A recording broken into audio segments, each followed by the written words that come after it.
বিষয়টা খুব ইন্টারেস্টিং, তবে বেশ সিগনিফিক্যান্ট। আবার অনেকে এটাকে খুব ছোট আকারে দেখলেও এটার একটা আলাদা গুরুত্ব আছে। এটা হচ্ছে স্বরাষ্ট্রমন্ত্রী সালাউদ্দিন আহমেদ গতকাল ঈদের ঠিক আগে আগে একটা মহিষ, সেটির নামকরণ করা হয়েছিল ডোনাল্ড ট্রাম্প। নারায়ণগঞ্জের একটি খামারে এটি করা হয়েছিল, যেটিকে এবার কোরবানির ঈদে এটিকে কোরবানি দেওয়ার কথা ছিল। তো শেষ মুহূর্তে এই আলবেনো মহিষটি এটি আর কোরবানি হয়নি, কারণ সালাউদ্দিন আহমেদ এটি সরকারের পক্ষ থেকে কিনে নিয়েছেন এবং যেটার যে মালিক বা ক্রেতা তাকে সেই টাকাটা ফেরত দেওয়া হয়েছে এবং এখন এটিকে চিড়িয়াখানায় রাখা হবে এমনই জানা যাচ্ছে। বিষয় হচ্ছে, এটা কি এতই সিম্পল?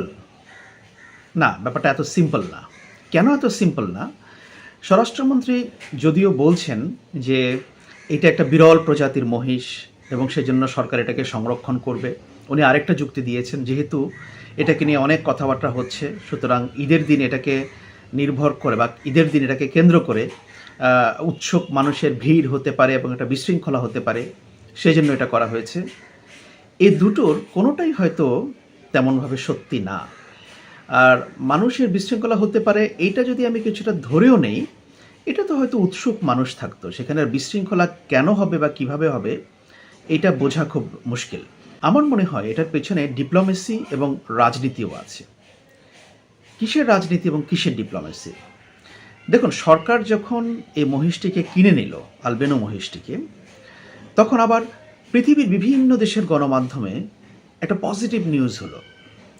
আমি দেখলাম যে ব্রিটেনের ইন্ডিপেন্ডেন্ট, স্কাই নিউজ, ব্রিটেনের আরও কিছু পত্রিকা, এদিকে আমাদের এশিয়ার ব্যাংকক পোস্ট, ইন্ডিয়ার নানা পত্রিকা বা গণমাধ্যম এটা নিয়ে রিপোর্ট করেছে, সিএনএনও রিপোর্ট করেছে আমেরিকার। সুতরাং এটা নিয়ে বেশ একটা আগ্রহ, এবং আপনি দেখুন এটা একটা কিন্তু পজিটিভ ইমেজ তৈরি করেছে শেষ পর্যন্ত। এবং মূলত রয়টার্স এই রিপোর্টটা করেছিল, রয়টার্সের রিপোর্টটাই অন্যরা ক্যারি করেছে বেশি। রয়টার্সের এই রিপোর্টে বলা হয়েছে, আপনি যদি দেখেন, যে শেষ পর্যন্ত বাংলাদেশ গভর্নমেন্টের ইন্টারভেনশনে, হস্তক্ষেপে এই মহিষটি, ডোনাল্ড ট্রাম্পের নামকরণ যেটি করা হয়েছিল, এটি রক্ষা পেল। তার মানে কি, এখানে সরকার হস্তক্ষেপ করেছে? এখন সরকার কি নিজে থেকে হস্তক্ষেপ করেছে? এবং সালাউদ্দিন আহমেদ যেটি বলছেন স্বরাষ্ট্রমন্ত্রী, যে এটা একটা বিরল প্রজাতির মহিষ, এই জন্য এটাকে সংরক্ষণ করতে চায় সরকার, এই উদ্যোগটা তো আসার কথা ছিল প্রাণী সম্পদ অধিদপ্তরের কাছ থেকে বা প্রাণী সম্পদ মন্ত্রীর কাছ থেকে, কিন্তু ওনার কাছ থেকে এটা আসেনি, এটি এসেছে স্বরাষ্ট্রমন্ত্রীর কাছ থেকে। এই জন্যই ব্যাপারটা ইন্টারেস্টিং। এবং আপনারা জানেন যে স্বরাষ্ট্রমন্ত্রী যা বলেন বা যা করেন, এটা সরকারের শীর্ষ পর্যায়ের মত বা তাদের চাহিদা এটার সঙ্গে মেলানো যায় এবং এটা অনুমান করা যায়। এবং এই কাজটা করে তিনি মন্দ করেননি, ভালোই করেছেন। এখন যেহেতু ডোনাল্ড ট্রাম্পের নামকরণ এটি করা হয়েছে এবং বাংলাদেশে যদি এরকম এই পশুটিকে জবাই করা হয়, মহিষটিকে জবাই করা হয়, তাহলে কিন্তু আজকে পৃথিবীর বিভিন্ন ইন্টারন্যাশনাল মিডিয়াতে খবর হতো যে বাংলাদেশে ডোনাল্ড ট্রাম্পের নামে পশু জবাই করা হয়েছে, অথবা কেউ কেউ বলতো যে ট্রাম্পকে জবাই করা হয়েছে। এইভাবেও চিত্রায়ন করা হতে পারত বা হতো, ভাষাটা ওইরকম হতো। কিন্তু এর বদলে এখন ভাষাটা কি হলো? বাংলাদেশ গভর্নমেন্টের ইন্টারভেনশনে এই মহিষটা, যেটা ডোনাল্ড ট্রাম্পের নামকরণে করা হয়েছে, সেটা রক্ষা পেল। কারণ সালাউদ্দিন আহমেদ যে একেবারে এটা নিয়ে খুব বিশৃঙ্খলা তৈরি হবে খুব বেশি, এটা নিয়ে উনি চিন্তিত এবং সেই দৃষ্টিভঙ্গি থেকে করেছেন, সেটা তো আমার মনে হয় না। কেন মনে হয় না? একটা উদাহরণ দিই।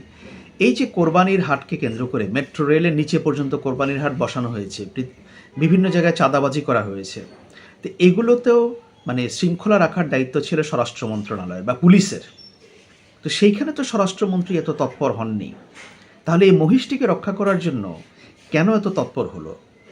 আমার ধারণা বাংলাদেশ সরকার আমেরিকাকে একটা পজিটিভ মেসেজ দিতে চেয়েছে যে দেখুন, ডোনাল্ড ট্রাম্পকে কেন্দ্র করে বা তার নামকরণ করে কেউ যদি কোনো অস্বাভাবিক কিছু করতে চায়, আমরা সেটাকে সামাল দেব বা সামাল দেওয়ার চেষ্টা করছি বা সামাল দিয়েছি।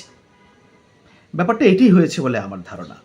এবং আলটিমেটলি এটা ভালোই হয়েছে সরকারের জন্য, সরকারের ইমেজের জন্য। এবং যখন এটা পৃথিবীর বিভিন্ন দেশের মিডিয়াতে এসছে যে বাংলাদেশে একটা মহিষের নাম ডোনাল্ড ট্রাম্পের নামে করা হয়েছে, এটা ডোনাল্ড ট্রাম্প অবধি পৌঁছেছে, তিনিও এটা লক্ষ্য করেছেন। সো আজকের এই নিউজটা এটাও ডোনাল্ড ট্রাম্প অবধি পৌঁছবে। সুতরাং এখানে সরকারের একটা ডিপ্লোমেসি বলুন বা রাজনীতি বলুন, এটা মোটামুটি সাকসেসফুল হয়েছে বলে আমার মনে হয়।